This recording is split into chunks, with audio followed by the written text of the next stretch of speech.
Hello students, आज हम बात करने वाले हैं हमारे investigation for road project chapter के अगले पार्ट पर। हमने अभी डिफरेंट सर्वेस के बारे में पिछले वीडियो लेक्चर में बात की थी। अब हम बात करने जा रहे हैं हमारे इम्पोर्टेंट मैप्स एंड प्लान्स जो कि रोड प्रोजेक्ट्स के लिए इम्पोर्टेंट होते हैं। तो इसमें हम किस किस की बात करेंगे? हम जैसे हमारे सिलेबस में लिखा हुआ है की map, index map, preliminary survey plan and detailed location survey plan, L section and cross section, cross drainage work, land acquisition plan. इतनी बात आज हम इस वीडियो लेक्चर में करने वाले हैं। ठीक है, तो चलिए शुरू करते हैं आज का लेक्चर। तो ये देख रहे हैं आज हम, जैसा कि मैंने आपको बताया कि आज हम बात करने वाले हैं इम्पोर्टेंट मैप्स एंड प्लान्स के बारे में। तो ये इम्पोर्टेंट मैप्स और प्लान कौन कौन से हैं जो कि हमारे सिलेबस में है? सबसे पहले हमारा इम्पोर्टेंट है की मैप, उसके बाद index map, preliminary survey plan, detailed location survey plan and L section, cross section and cross drainage work, land acquisition plan. इनके बारे में हम एक एक करके अब डिस्कस करने जा रहे हैं। सबसे पहले हम बात करते हैं हमारे की प्लान की या की मैप की। The map which shows the proposed road, existing roads and important places to be connected is known as key map। ऐसा मैप जहां पर हम रोड बनाने वाले हैं, जो जहां पर कोई ऑलरेडी रोड बनी हुई है और जहां कहीं महत्वपूर्ण स्थानों को जो बताता हो, वो कहलाता है हमारा की मैप। की हम कहते हैं ना, की सॉल्यूशन। की मतलब मुख्य चीजें, उसके बारे में हमें जानने के मिलता है कि जहां हमारी साइट है, जहां हमारी प्रपोज्ड रोड है, वहां कोई एग्जिस्टिंग रोड है तो वो कैसी है, वो वहां पर कोई इंपॉर्टेंट प्लेसेस हैं तो उसके बारे में बताता है। So the map which shows the proposed road, existing roads and important places to be connected is known as key map। The size of map generally should exceed 240 by 330 mm, यानी कि ये A4 साइज पर ही रहता है। A4 size पे हम देख लेते हैं कि यहाँ पर कौन कौन से इंपॉर्टेंट प्लेसेस हैं, कौन सी कनेक्टिंग रोड है, कौन सी प्रपोज्ड रोड है और कौन सी वहां पर इंपॉर्टेंट प्लेसेस है और वहां कनेक्टिविटी क्या है। The size of this map is chosen depending on the area to be covered. ये स्टैंडर्ड है A4 साइज, ये जरूरी नहीं है, पर हम साइज क्या लें इस मैप की, ये डिपेंड करता है कि हम कितना एरिया कवर कर रहे हैं। तो जितना एरिया कवर करना होता है, हम उसके अकॉर्डिंग, सुटेबल स्केल के अकॉर्डिंग की मैप को बनाते हैं। हमारा अगला मैप है इंडेक्स मैप, जो लोकेलिटी मैप भी कहलाता है, जो पर्टिकुलर वहां की लोकेलिटी कैसी है उसको बताता है। तो index map, the locality map also called index map. जो लोकेलिटी का मैप है उसको हम इंडेक्स मैप भी कहते हैं, वहां की लोकल स्थिति को जो बता रहा। Drawn to a scale 1:2 2,50,000। It shows the location of the road with respect to the important towns, industrial centers, etc. etc. In short, it provides bird eye view of the project। ये इसकी definition है।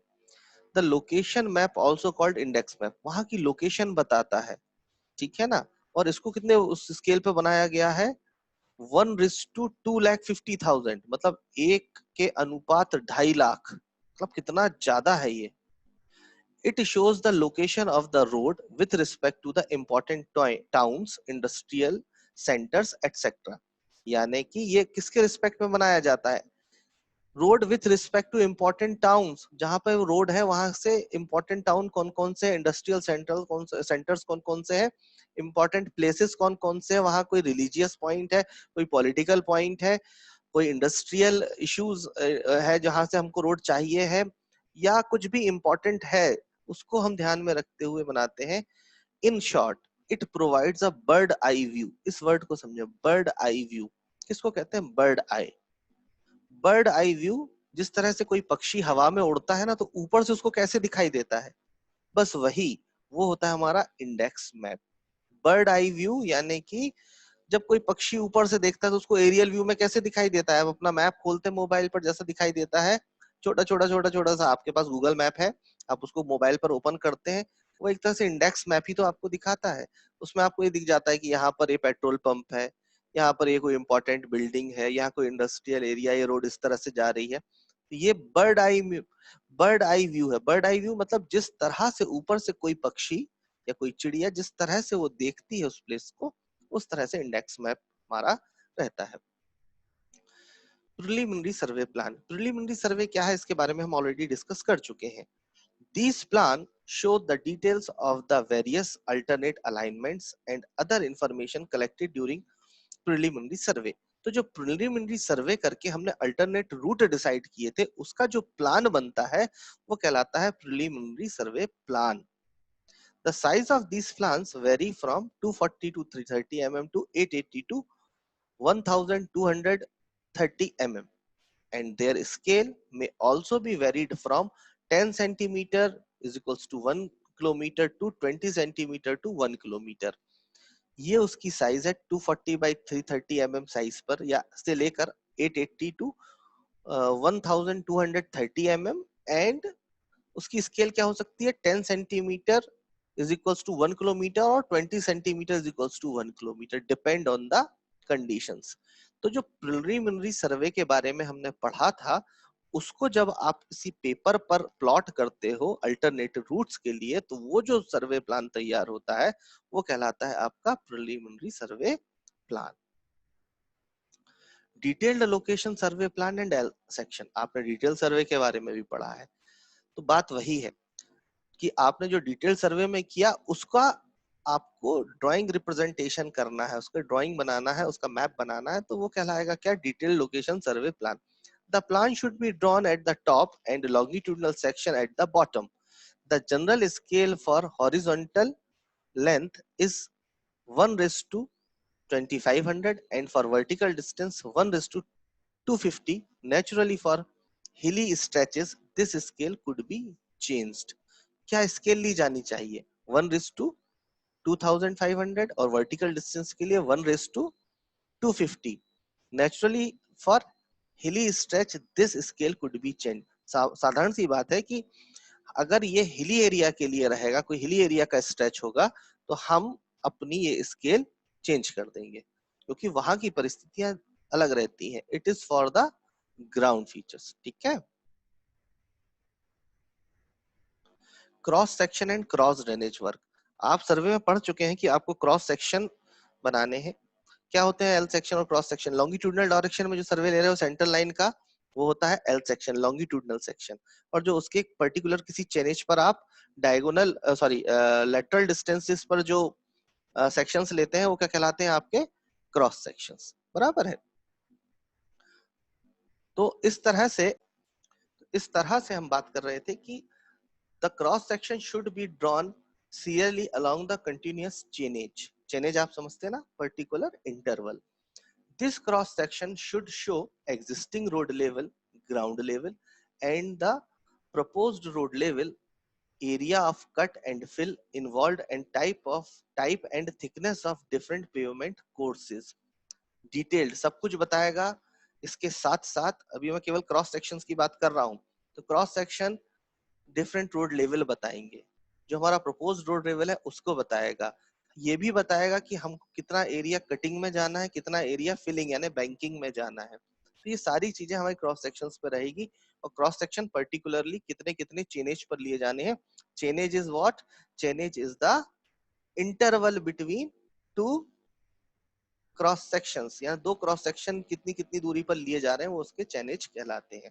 ठीक है, आपने सर्वे में chainage के बारे में बहुत अच्छे से पढ़ा हुआ है। इसके साथ साथ ये involve and type and thickness of different pavement courses, कितना कट एंड फिल इन्वॉल्व है, इसके साथ साथ वो ये भी बताते हैं कि टाइप क्या है, किस जगह पर कौन से टाइप का है और कितनी थिकनेस का पेवमेंट है। अब पेवमेंट क्या होता है? Top surface. मैंने आपको पहले ही बताया था कि टॉप सरफेस क्या हो सकती है, बिटुमिनस है या सीसी है।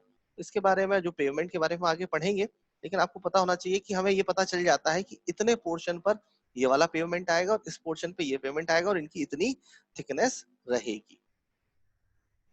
इसी के साथ हम बात करते हैं क्रॉस ड्रेनेज वर्क की। ठीक है, क्रॉस ड्रेनेज वर्क क्या, कहाँ कहाँ पर वो किसी नहर को, किसी नदी को, किसी नाले को जो वाटर बॉडीज को रोड क्रॉस करती है वहां क्रॉस ड्रेनेज वर्क आपको करना होते हैं। यानी कि जैसे हमने बात की थी कि ब्रिजेस, कल्वर्ट्स, ये सारे उसमें आते हैं। A separate drawing is given when there is a typical and different design for the cross drainage structure.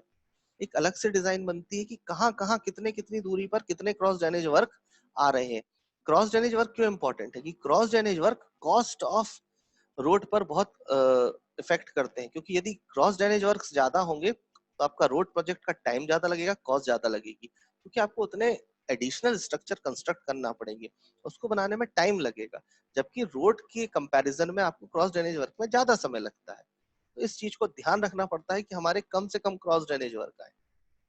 For small cross drainage work standard design are adopted. अगर कोई छोटा सा पुलिया है तो उसके लिए हम स्टैंडर्ड डिजाइन अडॉप्ट करते हैं और वो उसका भी एक मैप तैयार करते हैं कि कहाँ कहाँ पर कौन कौन सा क्रॉस ड्रेनेज वर्क आ रहा है। अब किसी भी प्रोजेक्ट में ये सबसे इंपॉर्टेंट हो जाता है, that is the land acquisition plan. क्या है लैंड एक्विजिशन प्लान? इसको हिंदी में कहते हैं भूमि अधिग्रहण। भूमि अधिग्रहण क्या है? आपने सुना होगा कई बार कोई प्रोजेक्ट रह गया, बोले क्यों? क्योंकि वहां पर अभी भूमि अधिग्रहण नहीं हो पाया, लैंड एक्विजिशन नहीं हो पाया। क्या होता है जब कभी कोई भी रोड प्रोजेक्ट बनता है तो वो एक ऐसा तो है नहीं कि एक जगह बन जाएगा। रोड तो एक स्थान से शुरू होती है, दूसरे स्थान पर जाती है। उस एक स्थान से दूसरे स्थान पर जाते समय बीच में अलग अलग तरह की प्रॉपर्टीज आती है। हो सकता है कि वो किसी दूसरे डिपार्टमेंट की प्रॉपर्टी हो सकता है कि वो किसी प्राइवेट व्यक्ति की प्रॉपर्टी हो, किसी का खेत आ रहा है, किसी का मकान आ रहा है, किसी की कोई प्रॉपर्टी आ रही है।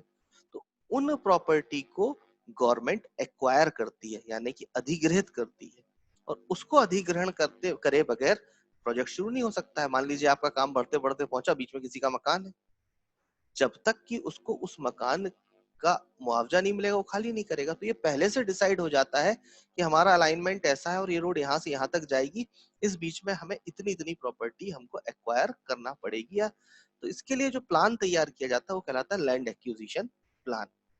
These maps are required for land acquisition proceedings, यानी कहाँ कहाँ का हमको लैंड एक्वायर एक्विजिशन करना है। Generally, they are prepared on existing village maps or settlement maps, given the details of property and their survey number, so that the land acquisition of proceedings could be smooth. एक उस गांव का जहां से या शहर का या लोकेशन का जहां से आपका रोड पास ऑन होना है, जहां से भी वो निकल रहा है रोड, उस रोड का एक अपन नक्शा ले लेते हैं, प्लान ले लेते हैं, उसमें डिमार्क करते हैं कि हमको यहाँ यहाँ यहाँ यहाँ यहाँ यहाँ लैंड एक्विजिशन करना है, तो उसकी जो प्रोसीडिंग्स करना है उसमें मार्क कर लेते हैं। तो हमको ये पता चल जाता है कि स्टेशन ए से स्टेशन बी तक जाने के लिए जितने किलोमीटर की रोड बन रही है, उसके इस किलोमीटर पर हमको इतनी इतनी लैंड एक्विजिशन की कार्यवाही करना है। तो उसके लिए जो प्लान तैयार किया गया वो कहलाता है लैंड एक्विजिशन प्लान। क्या यूज है? It is useful to acquire land for proposed road construction work. यानी कि कोई काम कंस्ट्रक्शन वर्क होना है, या फिर आपका कुछ आपकी रोड निकलना है या कोई कंस्ट्रक्शन होना है, तो वहां पर it is useful to acquire land for proposed road construction work. यानी कि हमको उस रोड के कंस्ट्रक्शन करने में, वहां अगर मान लीजिए कोई कंस्ट्रक्शन, रोड कंस्ट्रक्शन के साथ साथ कोई बिल्डिंग कंस्ट्रक्शन भी होना है। अब रोड और बिल्डिंग कंस्ट्रक्शन क्या होती है? मान लीजिए वहां पर आपको कोई टोल प्लाजा प्लाट करना है, तो टोल प्लाजा प्लॉट करने के लिए आपको वहां एक बिल्डिंग बनानी पड़ेगी, ठीक है ना। कोई आपको वहां पर एक स्ट्रक्चर बनाना है, तो वो सारी के लिए आपको कौन कौन सी लैंड एक्वायर करना पड़ेगी, वो उसके लिए जो प्लान तैयार किया जाता है वो कहलाता है लैंड एक्विजिशन प्लान। तो आज हमने बात की, एक बार हम फिर से इसको समराइज कर लेते हैं अपनी बात को। हमने आज बात की map, index map, preliminary survey plan, detail location survey plan and L section, cross section and cross drainage work and land acquisition plan. की मैप क्या है ये आपको समझ में आ गया होगा कि हमको सामान्यतः वहां के एग्जिस्टिंग रोड इंपॉर्टेंट प्लेसेस के बारे में बताता है। इंडेक्स मैप लोकेलिटी के बारे में बताता है, बर्ड आई व्यू देता है। प्रिलिमिनरी सर्वे प्लान, जो प्रिलिमिनरी सर्वे में किया गया है उसको आप ड्राइंग के फॉर्म में रिप्रेजेंट करते हैं, अल्टरनेटिव रूट्स बताते हैं। डिटेल्ड लोकेशन सर्वे प्लान, आपके फाइनलाइज्ड रूट का आप डिटेल्ड सर्वे करते हैं, उसके जो एल सेक्शंस बनाते हैं, उसकी सेंटर लाइन जो डिसाइड होती है उसको किस स्केल पर लिया जाना है और किस तरह से बनाया जाना है उसके बारे में बनाया जाता है।